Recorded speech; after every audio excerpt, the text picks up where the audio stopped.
I entered the business in January of 1974, and it was a very difficult year. Most of you in the room are far too young. Some of you weren't even born then, and you have no idea what a difficult year it was. It was a year that you could only sell in equity because there was no mortgage money. There was no Freddie Mac. There was no Fannie Mae.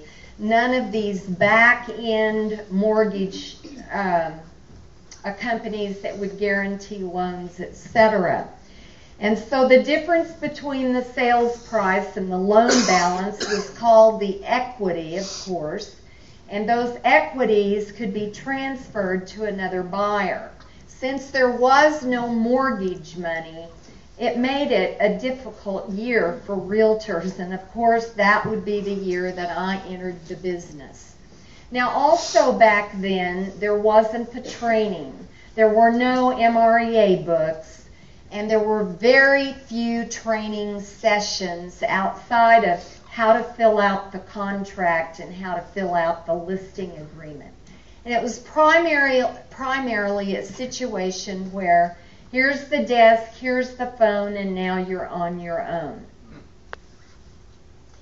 I was really happy as a public school music teacher, and I kind of went kicking and screaming into the real estate business because my husband sort of pushed me into that business, and I didn't have a clue what I was supposed to do as a new agent. I remember one day my manager put me in her car. She took me to a subdivision. It was 1 o'clock in the afternoon. She dropped me off and said, I will pick you up at 5 o'clock. Here's a stack of your cards. I want you to go knock on doors. Well, I had no idea what to say when I knocked on a door. So I knocked on the first door, and I was so thrilled because nobody was home. I continued to knock on the second door. They were home. They were nice to me. And the third door was where they slammed the door in my face. And so I just went to the curb. I sat down on the curb and I cried, because I didn't know what I was doing. Now, the weeks went by and I had no transactions. In fact, the months went by and I had no transactions. And I want you to know that I threatened to quit every day. And my manager would look at me and say, Mo, I know you can do this. I just want you to hang in another 2 weeks. And so another 2 weeks would go by, and of course, nothing happened. And so the January, February, March, April, May, June, July went by. I was crying when I went home. I was gritchy. I was unhappy. I was frustrated. And so when you're in that spot and you've been in that spot for months, you sometimes do things that you don't ordinarily do. And so it is with great shame that I tell you that my high D comes out when I talk to him. You see, prayer is an important part of my life, and when I pray sometimes, if I'm fired up, the high D comes out. I'm not proud of that, but it's the truth. Just ask my husband. And so the months went by. On August the 1st of 1974, here is the prayer that I prayed. I have had it with this business. Here's the deal. Don't ever say that, because you might get struck by lightning. Now, he waited to strike me until I was 74, when the lightning struck our brand new home we were ready to move into, and it burned down. So don't say that, but I said it. Here's the deal. I want 3 valid transactions during the month of August or I am out of here. Did you hear me? Isn't that awful? That is just awful. Just terrible. You don't bargain with God, but when you're as frustrated as I was, I bargained with God. And he kind of let me have it about 50 years later. And so, oh me of little faith, I went to the local university the next day and I enrolled in graduate school. I decided to get my master's degree and go back into teaching.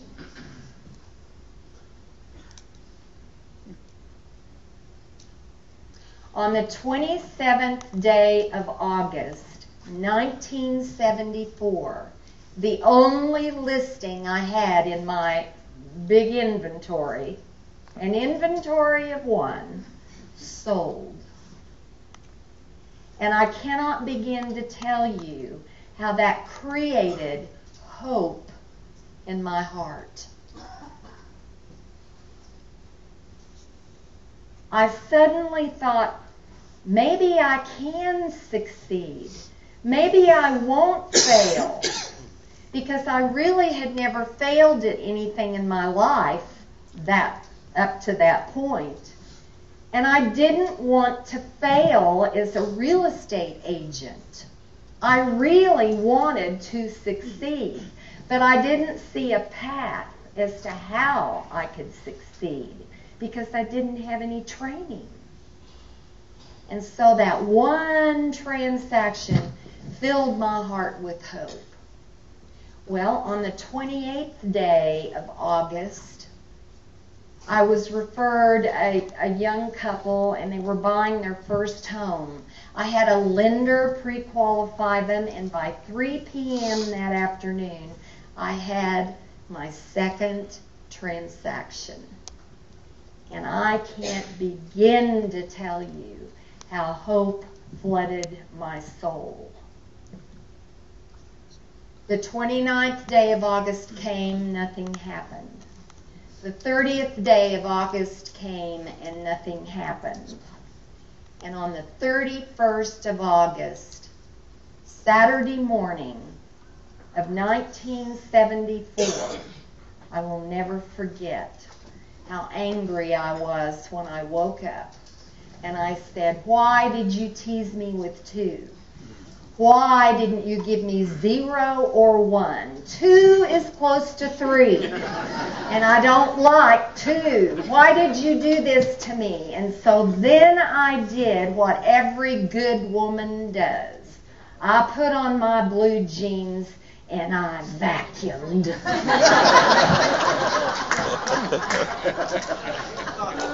And I released some of that anger by vacuuming. About 10 o'clock, my phone rings, and it's my office. Mo, will you show a property in your subdivision? Because the listing agent is gone, out of town, and the person who's helping her is also busy or whatever. Will you go show the property? So I put on my professional clothes. I went to show the property. It became apparent it was not the right home, and I said, let me show you a house a couple of blocks away that I think more closely fits your parameters. And so I take them to show them the house, and the magic happens. And they move the furniture in the house. And they moved the kids in their bedroom. And I knew beyond a shadow of a doubt they were going to buy that home. And it is so exciting when the magic happens. And you've been there, and you've done that, and you know how the chilly bumps come when you know it's going to happen. We walk outside, and Mr. and Mrs. Buyer go over in that corner of the front yard, and they begin to talk. And they talked, and they talked. And the more they talked, the more uneasy I felt inside me because I knew deep down inside something was wrong. And suddenly, Mr. Buyer walks over to me and he says, Mo, we want to buy the home, but we do not want to buy this home through you. And I was devastated, totally devastated. And he looked at me and he said, we want to buy this house through Lily Mae Tillman. Lily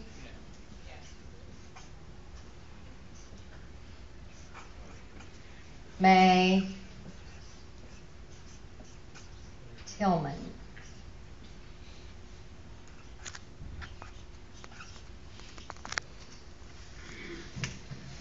Will you say that name with me? Lily Mae Tillman. Will you say it like I probably said it that day? Lily Mae Tillman.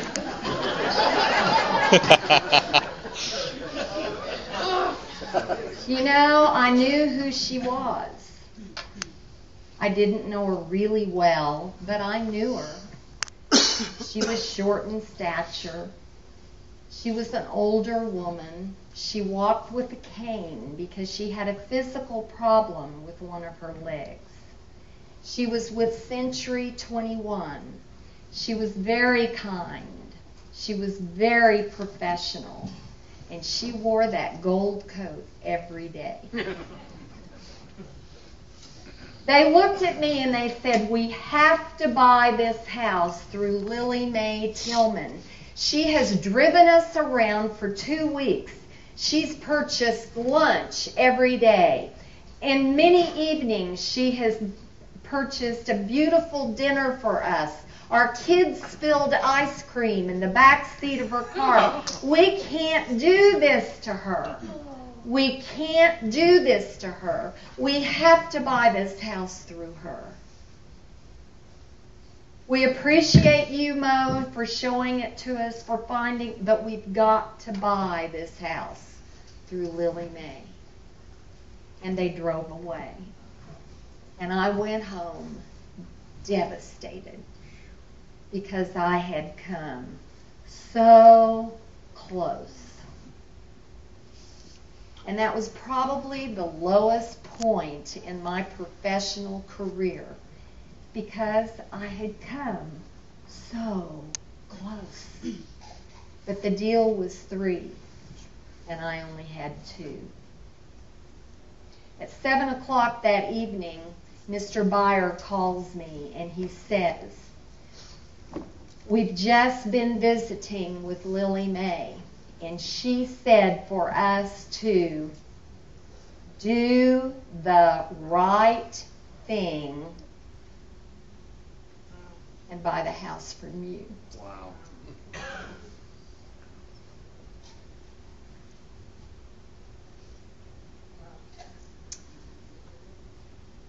I learned the greatest lesson of my life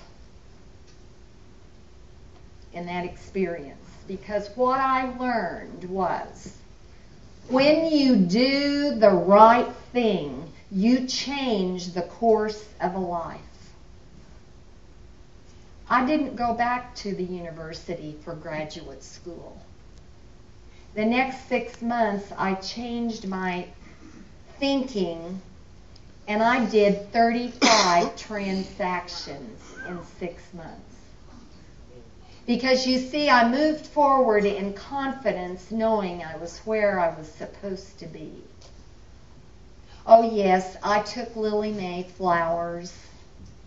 I even took her a huge referral check, which she tried not to take. But let me ask you, how do you think I felt when I saw for the first time the Y4C2Ts? What does the I stand for? Integrity. And what does that mean? Do the right thing. Can you imagine what it feels like to be the recipient of someone doing the right thing? Because you see, I'm standing in front of you today. And it's all because of Lily Mae Tillman. She lived her later years in a nursing home. And she died. She died right before the Amelia Island family reunion. And they had tried to get her husband to come so everybody could at least meet him. But he had developed Alzheimer's, and so he couldn't come, and now he's deceased. But you know, I don't know, well, I'm sure she's in heaven, but I know that she is absolutely stunned that 80,000 people know her name.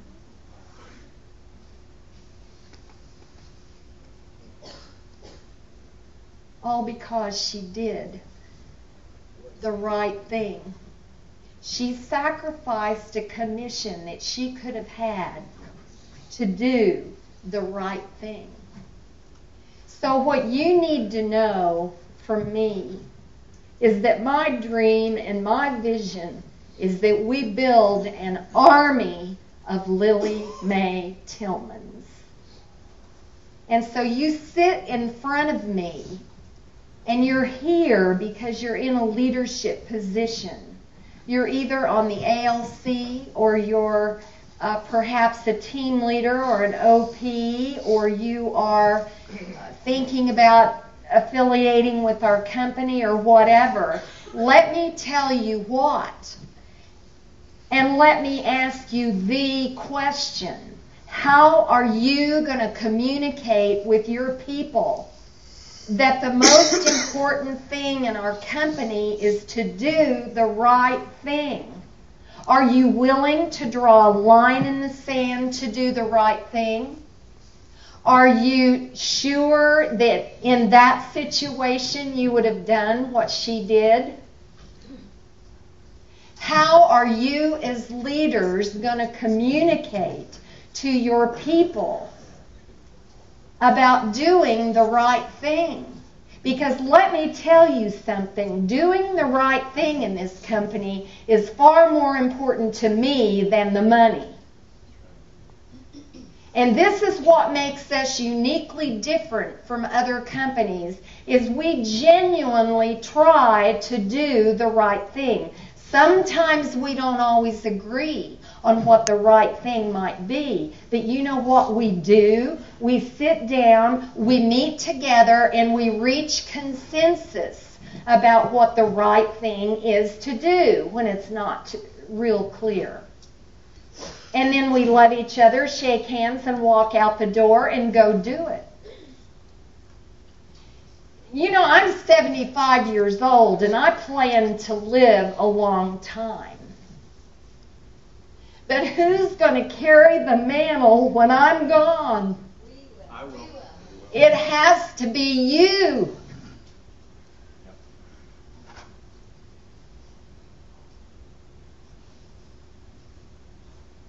Who's going to stand up in front of your regional team or your market center team and say to the people, the most important thing in this company is to do the right thing? And you know what? In order for them to get it, we got to live it.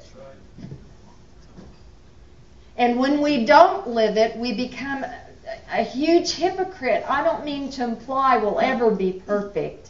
We won't. But when we're not perfect, we simply say, I'm sorry. I messed up. Which is what leaders do. So in closing, let me say this. The Lily Mae Tillman story is my Y4C2T story. What's yours? Have a safe trip back home, and thank you for coming.